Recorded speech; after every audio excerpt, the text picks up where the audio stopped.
네, 여러분 안녕하세요. 씨알쌤입니다. 자, 네.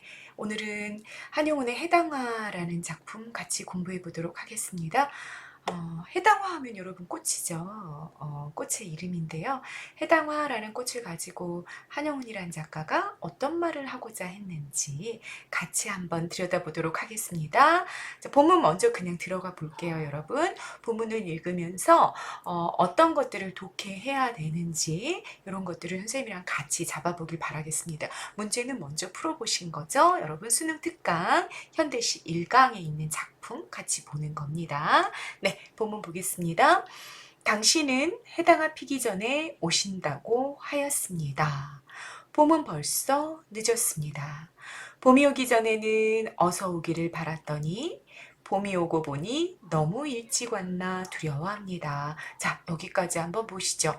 당신은 해당화 피기 전에 오신다고 하였습니다. 여러분, 해당화 피기 전에 올게 라고 말했다는 거예요. 요거를 오신다고 하였습니다. 이렇게 다른 사람의 대사를 자기 문장으로 가지고 왔는데 따옴표 없이 그냥 간접 인용한 거 확인이 되시죠? 그러면 해당화 피기 전에 온다 라고 말했던 거는 누군 거예요? 이 대사의 주체는 당신이죠. 그러면 여러분 이 문장을 가지고 우리가 알 수 있는 정보는 뭐예요? 화자의 상황을 알 수 있게 되는 거죠. 화자의 상황, 어떤 상황이구나. 봄이 오기 전에 올게 라고 하고 당신이 떠난 거지. 그래서 이별이라는 상황을 우리가 잡아볼 수 있게 된다라는 얘기입니다. 자, 선생님이 첫 문장을 읽고 앞부분을 읽고 나서 뭘 찾아봤다? 이 화자가 지금 현재 어떤 상황에 있는지를 찾아봤어요. 그랬더니 오신다고 했어. 봄에 해당화 피기 전에 올게 라고 이야기하고 간 당신이 있었구나. 님과 이별했구나 라는 상황을 우리가 잡았다라는 얘기입니다. 그리고 봄은 벌써 늦었습니다. 그러면 여러분 요 문장과 요 문장 두 개를 연결해 봤더니 해당하라는 거는 무엇과 관련이 되어 있구나? 봄이라는 계절과 관련이 되어 있구나라는 걸 우리가 잡아볼 수 있겠다라는 거지. 그러면 해당화 피기 전에 오겠다라는 얘기는 봄이 무르익기 전에 올게라는 말로 우리가 바꿔서 이해해 볼 수 있겠구나. 왜? 뒷문장이랑 연결해 봤더니 논리적인 구조가 그렇게 된다라는 얘기죠. 그런데 자, 해당화 피기 전에 오겠다고 그랬어. 다시 말해 봄이 무르익기 전에 온다고 했어. 그런데 봄은 벌써 어떻게 됐어? 늦었어. 그러면 당신이 나랑 했던 약속을 지킨 거예요? 안 지킨 거예요? 봄은 벌써 늦었습니다. 라는 문장 안에 다시 말하자면 어떤 의미가 들어가 있다? 오겠다고 했던 님이 오지 않고 있구나 라는 상황이 들어가 있다라는 얘기인 거죠. 그래서 봄은 벌써 늦었습니다 라는 이 문장을 우리가 그냥 봄이 지나가고 있나 보다 이렇게 읽으시면 안 되고요. 앞문장이랑 연결해가지고 어떻게 읽어야 돼? 시간이 지나갔고 님의 약속이 지켜지지 않았어. 님이 돌아오지 않았다라는 화자의 상황을 이야기하고 있구나라는 걸 잡으실 수 있어야 됩니다. 그렇게 놓고 봤을 때, 자, 님의 약속의 매개물이 존재했던 거죠. 뭐다? 해당화다. 이 해당화는 봄이 오기 전에, 봄이 무르익기 전에 올게라는 봄을 알리는 매개체인 동시에 님의 약속을 환기하는 약속의 매개물이 되는 겁니다. 이해되셨죠? 그렇게 문장을 읽고 나니까 그 다음 문장도 우리가 이해가 되는 거지. 봄이 오기 전에는 어서 오기를 바랬단 말이야. 왜? 봄이 오면 누가 오기를 약속했으니까? 당신이 오겠다고 약속했으니까. 그러니까 어서 오기를 바랬을 때는 어떤 마음이 들어가 있구나. 님을 향한 그리움의 정서, 기다림의 정서, 봄이 오면 님이 돌아올 거야. 설렘의 정서, 이런 것들이 존재하고 있었던 거지. 그런데 봄이 오고 보니 너무 일찍 왔나 두려워합니다. 왜 두려워요? 봄이 오면 님이 오겠다고 약속했는데 봄은 계속 하루하루 시간이 지나가고 있는데 님은 오는 거야 안 오는 거야? 님이 오지 않는 거지. 그런 상태에서 봄이 다가버리면 님의 약속이 이미 깨져나갔단 말이야. 그러면 님이 올 확률은 어떻게 되는 거야? 약속을 지키지 않았으니까. 님이 올 확률은 점점 더 사라지게 되니까 님을 만나지 못할 것 같은 거지. 그러다 보니까 굉장히 두려워졌다라는 얘기죠. 그래서 요 디귿 문장의 정서를 정리해 보니까 이런 정리가 된 거야. 님이 약속을 지키지 못할 수도 있다는 걱정, 불안, 님의 부재가 길어질 수 있겠다라는 그런 생각 때문에 두려움이 몰려왔다라는 얘기가 되는 거죠. 그러면 자, 여기까지를 정리해 보면 계절의 흐름에 따라서 화자의 태도가 달라지고 있는 걸 확인할 수 있습니다. 오기 전에는 어땠어요? 기대감과 소망 플러스의 정서를 가지고 있었단 말이죠. 그런데 온 후에, 봄이 온 후에는 두려워하고 원망하는, 봄이 왜 이렇게 빨리 왔다가 빨리 가버리는 거야? 라는 원망의 정서까지도 우리가 느낄 수 있습니다. 그래서 여러분, 이 작품 같은 경우는 시간의 흐름에 따른 화자의 정서 변화, 화자의 태도 변화가 드러나고 있는 그런 작품이라고 우리가 정리해 볼 수 있겠죠. 됐죠? 자, 그리고 가부분 표현법 정리해 봅시다. 대구법 쓰였어요. 대구법 어디? 봄이 오기 전에는, 봄이 오고 나니, 어서 오기를 바랬다, 너무 일찍 왔나 두려워한다. 문장 구조가 요렇게 매칭이 되고 있는 걸 확인하실 수 있죠. 그래서 대구법이 쓰였고요. 그리고 대조가 보이는 거죠. 대구되어 있는 문장의 의미들이 서로 반대가 되네. 봄이 오기 전과 봄이 오고 난 거. 봄이 오고 나서 어서 오기를 바랬다, 너무 일찍 왔나 두려워한다. 이렇게 의미가 서로 대조되는 것까지 우리가 확인할 수 있습니다. 대구법과 대조법을 통해서 화자의 정서를 부각하는 그런 효과를 가지고 있는 가문장 확인하셨습니다. 그리고 여러분 여기까지 봤을 때 종결 형태도 우리가 좀 정리해 놓고 갈 수 있겠습니다. 종결 형태를 보니까 여러분 여기 비읍니다, 비읍니다, 요게 비읍니다 쓰이는 거 확인하실 수 있습니다. 여기 비읍니다. 두려워합니다. 늦었습니다에 비읍니다. 우리 이런 걸 뭐라 그래요? 경어체, 종결, 어미라고 얘기하는 거죠. 상대방을 어떻게 하는 거야? 청자를 높이는 종결 형태다라는 얘기입니다. 청자 높임법에서 나온 거죠. 우리 청자 높임법, 다른 말로 하면 상대 높임법이라고 얘기하는데 이 상대 높임법에서 비읍니다는 뭐에 속해요? 하십시오체라는 아주 높임에 속해 있죠. 그래서 이 경어체에 상대방을, 청자를 높이는 종결 어미를 사용하고 있구나. 그러면 이건 왜 사용했을까? 님을 기다리고 있는 화자의 순결하고 섬세한 정서를 드러내기에 이 경어체 종결 형태가 굉장히 잘 어울렸다는 거죠. 여성적인 어조를 만들어내기 때문에 그렇습니다. 선생님이 이런 수업을 할 때마다 여학생들이 조금 기분 나빠해. 이렇게 이런 아주 높임체를 사용하는 거, 그걸 왜 꼭 여성적 어조라고 얘기해야 되나요? 뭐 이렇게 선생님한테 반문하기도 하고 그러는데 여러분 그냥 우리 문학의 관습인 거죠. 예로부터 이런 극존칭의 어조를 사용을 하면 여성적인 어조다 이렇게 우리가 관습적으로 정의 내려왔던 거죠. 여전히 그렇게 읽어가시는 겁니다. 왜냐하면 이 당시 작가 일제강점하에 이제 한용운이라는 작가가 경어체를 사용했을 때는 그런 의도를 좀 가지고 있었기 때문인 거죠. 그래서 경어체는 여성적인 어조와 연결이 되고 이 여성적인 어조가 굉장히 순결하고 섬세한 그런 정서를 드러내기에 상당히 적합하다.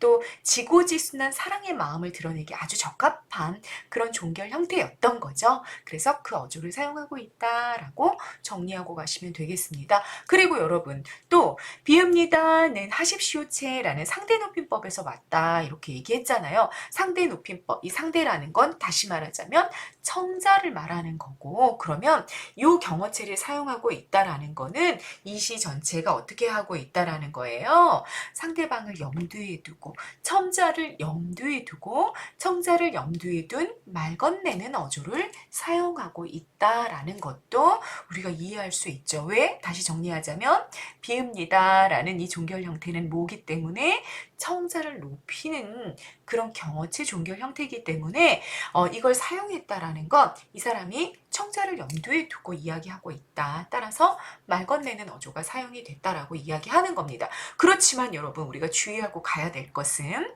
말 건네는 어조를 경어체 종결 형태로 만들었을 때는 꼭 구체적인 청자가 있는 대화체라고 보기보다는 그냥 독백체라고 보는 경우들이 훨씬 더 많다.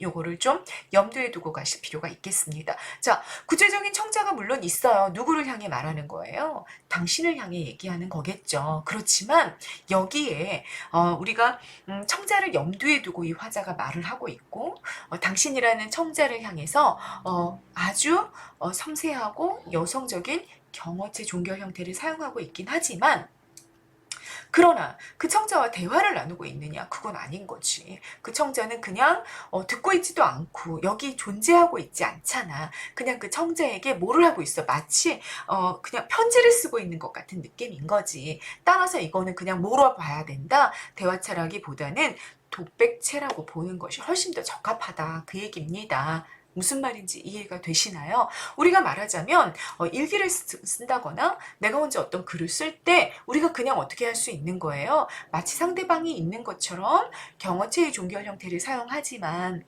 그러나 내 마음을 아주 진솔하게 고백하는 그런 형태의 글을 우리가 쓸 때가 있단 말이야. 일기 같은 거 쓸 때 생각해 보면 우리가 이해가 되시죠? 그러면 그럴 때는 말 건네는 어조를 사용하지만 독백체다라고 설명하는 것이 충분히 가능하다. 그 얘기입니다. 그리고 그렇게 쓰여진 시들이 대단히 많이 있습니다. 그러니까 우리가 조금 구별하고 가야 되는 게 말 건네는 어조를 무조건 대화체라고 볼 것이냐? 그렇지는 않다. 말 건네는 어조이면서 동시에 독백체인 시들이 대단히 많이 존재할 수 있다. 충분히 그게 가능하다라는 것을 여러분 염두에 두고 가시면 좋겠습니다. 이해되셨죠? 네.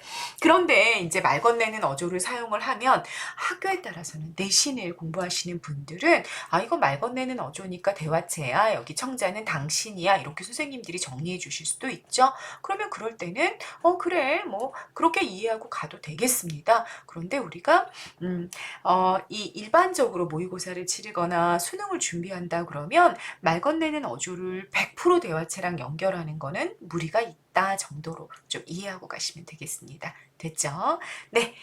그래서 선생님 여기는 선생님은 이렇게 정리해놨어. 말 건네는 어조를 활용한 독백체다. 이렇게 정리를 좀 해봤습니다. 자, 여기까지 중심 내용을 보면 이렇게 된 거지. 봄이 오면 돌아오겠다고 약속했던 님이 돌아오지 않아 약속이 지켜지지 않고 홀로 남겨진 마이너스의 상황을 그려놓고 있구나라는 것을 확인하실 수 있었습니다. 그 다음 보십니다. 철 모르는 아이들은 뒷동산에 해당화가 피었다고 다투어 말하기로 듣고도 못 들은 채 하였더니 야속한 봄바람은 나는 꽃을 불어서 경대 위에 놓습니다. 그려. 시름 없이 꽃을 주어서 입술에 대고 너는 언제 피었니? 하고 물었습니다. 꽃은 말도 없이 나의 눈물에 비쳐서 둘도 되고 셋도 됩니다. 굉장히 서글프게 시가 끝나 있는 거 확인하실 수 있습니다. 화자의 상황은 봄이 늦게 오기를 바란 거야. 왜? 님과 이별에 있기 때문이죠. 봄이 오면 돌아오겠다고 약속했던 님의 약속이 깨질까봐 두려운 거죠. 그래서 늦게 오기를 바라고 있는데 이런 화자의 상황과 대비되는 그런 존재들이 여기선 보이고 있어요. 첫 번째 존재가 철 모르는 아이들이야. 그리고 두 번째가 야속한 봄바람이죠. 둘 다 뭐 하고 있어요? 봄이 왔어요 하고 나한테 막 알리고 있는 그런 존재들인 거죠. 그래서 화자의 상황과 굉장히 대비되고 있구나라는 거 잡으실 수 있을 겁니다. 잘 모르는 아이들은 어떻게 했어? 뒷동산에 해당화가 피었다고 다투어 말했어. 여기 다투어 말했다라는 것에 여러분 여기 정리합시다. 주체에 누가 그랬다고? 철 모르는 아이들이 얘기했다고. 그런데 그때 다투는 건 싸우는 거야? 아니죠. 앞다투어서 봄이 왔어요. 와 벌써 봄이 됐어요. 신나. 이거지. 봄을 맞이한 기쁨과 설렘의 정서를 여기서 뭐라고 표현했어? 다투어 말했다라고 표현한 겁니다. 서로 봄이 왔다고 막 얘기하고 있었다라는 얘기지. 그런데 난 어떻게 했어? 듣고 못 들은 척 했어. 그 이유는 여러분 어떤 문장이랑 계속 연결이야? 여기 당신은 해당을 피기 전에 오신다고 약속했다. 그 첫 문장이랑 계속 연결이 되는 겁니다. 왜 듣고도 못 들은 척한 거예요? 해당을 피기 전에 오겠다는 님이 지금 현재 오지 않고 있기 때문에 듣고도 못 들은 척. 봄이 왔다는 현실을 외면하고 싶어 하는 거죠. 왜? 님이 돌아오지 않고 있기 때문에. 이해되셨죠? 자, 야속한 봄바람. 역시 어떤 기능 하는지 정리해 놓은 거 보이시죠? 시적 기능 뭡니까? 시간의 경과를 인지시켰어. 봄바람이 불어서 봄이 왔다는 사실을 나에게 또 알려주고 있어. 어떻게? 꽃을 이렇게 태워가지고 내 화장대 위에다 탁 올려놔 버린 거지. 그래서 시간의 경과, 봄이 왔다는 사실을 알려주면서 동시에 돌아오겠다는 약속이 지켜지지 않았음을 환기시키는 거죠. 그래서 뭐라고 표현한 거야? 야속해. 원망스러워. 라고 표현한 거죠. 어떻게 보면 봄바람은 원망이 전가된 대상이라고도 볼 수 있을 것 같습니다. 사실은 화자가 원망하고 싶은 사람은 누굴까? 아마도 님이 아니었을까? 약속을 지키지 않고 돌아오지 않고 있는 님인 거죠. 그런데 님을 원망할 순 없어. 님은 내 지극한 사랑의 대상이죠. 그러니까 애꿎게 누구를 원망하고 있는 중이야? 봄바람을 원망하고 있는 거야. 너 왜 자꾸 봄이 왔다고 나한테 알려주니? 나 봄이 온 사실을 알고 싶지 않은데 이러고 있는 중이죠. 그래서 여러분 야속한 봄바람의 이 봄바람은 자 적고 가시죠. 뭐라고? 원망이 전가된 대상이라고도 볼 수 있겠다라는 얘기가 되겠습니다. 이해되셨죠? 자, 그리고 여기 경대라는 단어 화장대라는 뜻이라고요. 그래서 뭘 알려준다? 화자가 여성임을 알려주는 시어가 됐고요. 그 다음 문장 보십니다. 시름 없이. 이때 시름 없이라는 건 시름, 뭐 슬픔, 서글픔 이런 것이 없이라고 해석하시면 안 되고요. 여기는 의미상 어떻게 해석을 하셔야 됩니까? 맥없이 기운이 떨어져서 아무 생각 없이 기운이 떨어져서 그렇게 꽃을 주워서 입술에 이렇게 대본 거죠. 자, 간절한 기다림과 절망감이 행동으로 표출된 구절을 찾아라 그러면 여기를 찾는 거죠. 맥없이 기운이 떨어져서 꽃을 주워서 입술에 이렇게 댄 거. 그거 굉장히 절망감과 너무너무 님이 오지 않는 사실에 대한 그런 막 슬픔 이런 것들이 행동으로 표출된 거라고 읽어야 되겠죠. 맥락상. 그렇게 입술에 대고 물어봤어. 너는 언제 피었니? 자, 여기도 다시 뭐가 나왔어? 말 건네는 어조가 나왔는데 이때의 너는 누구다? 꽃이다. 그러면 여러분 여기는 의인화가 쓰인 표현이다 라고도 읽어낼 수 있겠죠. 그죠? 그러면 여기가 정리가 된 겁니다. 인격화된 표현이 뭐다? 사물을 인격화한 표현, 의인법이 쓰인 부분이 어디다? 너는 언제 피었니? 너가 뭐니까? 꽃이니까. 아마도 해당하였을 것 같다. 그치? 효과는 어떤 효과가 있습니까? 돌아오지 않는 님을 향한 야속감과 원망을 우회적으로 드러내고 있다. 여러분, 그러니까 넌 도대체 언제 핀 거니? 왜 피었니? 라는 야속감과 원망을 해당화에게 드러내고 있는데 이것 또한 뭐다? 사실은 님을 향한 야속함과 원망인데 그걸 돌려서 표현하고 있는 중이구나. 라고 여러분들이 좀 읽으실 수 있을 겁니다. 그래서 여기 봄을 알리는 해당화나 봄바람은 모두 다 원망이 전가된 대상으로 기능하고 있다라는 거 여러분들이 잡고 가시면 되겠죠? 마지막 꽃은 말도 없이 나의 눈물을 비춰서 둘도 되고 셋도 됩니다. 이렇게 눈물이 이렇게 그렁그렁 눈에 어린 거지. 그러다 보니까 그 눈물 사이로 비친 꽃이 이렇게 좀 둘도 되고 셋도 되고 이렇게 나뉘어서 보이는 그렇게 문장이 끝났습니다. 자, 중심 정서 눈물을 비춰 해당한 꽃잎이 둘도 되고 셋도 되는 거 님을 향한 그리움과 서글픔의 정서를 드러내면서 그렇게 작품이 끝이 났죠. 님을 기다리는 애절한 화자의 모습을 우리가 살펴볼 수 있었습니다. 그래서 주제를 좀 잡아보면 돌아오지 않는 님, 그게 앞부분에 나왔고요. 마지막 정서 그리움, 서글픔 이런 것들을 드러내는 시였다라는 거 정리하실 수 있겠습니다. 자, 성격을 보면 여성적이다. 뭐 쓰였다 그랬어요? 경월지 종결 쓰였다 그랬습니다. 그리고 당신을 향해 이야기하고 있지만 당신은 지금 현재 내 옆에 없고 그냥 일기에 써내려가는 그런 어투였다라는 얘기지. 그래서 독백적이다라고 정리하시면 되고요. 애상적이다라는 애상은 슬플 애 가슴 아플 상자예요. 그래서 애상하면 그냥 여러분 뭐로 이해하시면 됩니까? 슬픔이다라고 이해하시면 됩니다. 굉장히 슬픔이 잘 드러나고 있는 그런 시를 확인하신 거죠. 자, 특징. 해당화가 피고 지는 것은 봄이 오면 일어나는 아주 자연스러운 현상인데 이걸 활용해서 님에 대한 화자의 정서를 형상화해 놓고 있는 그런 서정시입니다. 경어체 종결어미가 반복돼서 가군을 형성했다. 여러분, 가군이라는 거 뭔지 아십니까? 한 번만 정리하고 갑시다. 자, 요거 펜 좀 바꾸고요. 자, 운율을 만들어내는 방법에 음위율이라는 것이 존재하는 거죠. 음위율. 자, 이건 뭐냐? 특정 음운을 일정한 위치에서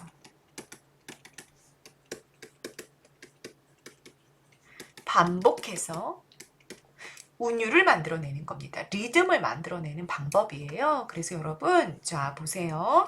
이렇게 시행들이 있으면 자, 이렇게 세 가지의 종류로 나눠볼 수 있어요. 앞부분에서, 여기 제일 앞부분에서 예를 들어서 뭐 니은, 니은, 니은 해서 니은음이 반복됐다고 칩시다. 특정 음운이 반복이 된 거죠. 앞부분에서 일정한 위치에서 그러면 음이율이 쓰였다고 얘기하는 거예요. 그런데 이렇게 제일 앞에서 썼을 때는 머리 두자, 제일 위다, 제일 앞이다 라는 표현이야. 그래서 두운이라고 이야기하고요. 중간 부분에서 예를 들어서 뭐 이런 게 반복이 됐다고 합시다. 아라는 음운이 반복이 됐어요. 뭐 다라고 돼 있을 수도 있고 뭐 까라고도 돼 있을 수도 있고 뭐 이렇지만 디귿, 기역, 쌍기역 이렇게 바뀌어갔지만 아라는 음운은 반복이 됐잖아. 그럴 때 여러분 이렇게 중간 부분에서 특정 음운을 반복하면 허리 유자입니다. 허리. 중간이란 뜻이죠. 그래서 요운이라고 얘기하고요. 그리고 제일 마지막에서 이렇게 반복이 됐다고 합시다. 그러면 이때는 뭐라 그러냐? 다리 각자를 써요. 다리. 그럼 다리는 밑부분에 있잖아요. 그래서 제일 뒤에서 사용이 음운이 반복되는 걸 우리가 가군이라고 말하게 되는 거죠. 그러면 여러분 경어제 종결어미로 끝나 있기 때문에 모든 문장이 뭐뭐다, 뭐뭐습니다, 뭐뭐습니다, 뭐뭐습니다 이렇게 동일한 음운으로 계속 끝난 거지. 그래서 뭘 만들어냈다? 가군을 만들어냈다. 이렇게 표현하는 겁니다. 자, 가군은 뭐에 속한다? 음이율에 속한다 라는 개념까지 잡고 가십니다. 또 마지막 자연물의 말을 건네 화자의 말을 인용했다. 어디 부분 말하고 있는 거죠, 여러분? 어디 부분 말하고 있는지 아시겠죠? 어디 말하고 있는 겁니까? 네, 여기 너는 언제 피었니? 요거를 말하고 있는 거죠. 자연물의 말을 건넨 화자의 말이 인용이 돼서 정서를 부각하고 있다. 됐죠? 자, 해제 여러분 읽어보고 가십니다. 읽으시면서 어떤 특징이 있었는지 주제가 뭐였는지 다시 한번 정리해 보시고요. 선생님 영상을 따라올 때는 어떻게 하셔야 되냐면 선생님이 앞문장이랑 뒷문장이랑 연결하면서 어떻게 의미를 찾아내고 있고 상황을 잡아내고 정서를 잡아내는지를 좀 유념해서 좀 살펴보시면 되겠습니다. 그래서 우리가 내가 모르는 시가 나왔을 때도 문제를 풀 수 있을 정도는 시의 전체적인 흐름을 좀 잡고 갈 수 있도록 그렇게 정리하시면 좋겠죠. 표현법 중요한 건 알고 계시죠, 여러분? 표현법은 반드시 시에서는 나오는 문제라고 알고 있으시면 될 것 같습니다. 자, 해당하라는 시를 통해서 표현법도 살펴보고 경어제 종결어미라는 것의 효과도 정리를 좀 해보고 상황과 대응 방식을 찾아내는 것까지 같이 한번 정리해 봤습니다. 네, 이번 영상은 여기서 마무리하겠습니다. 다음 영상에서 다시 뵐게요. 감사합니다.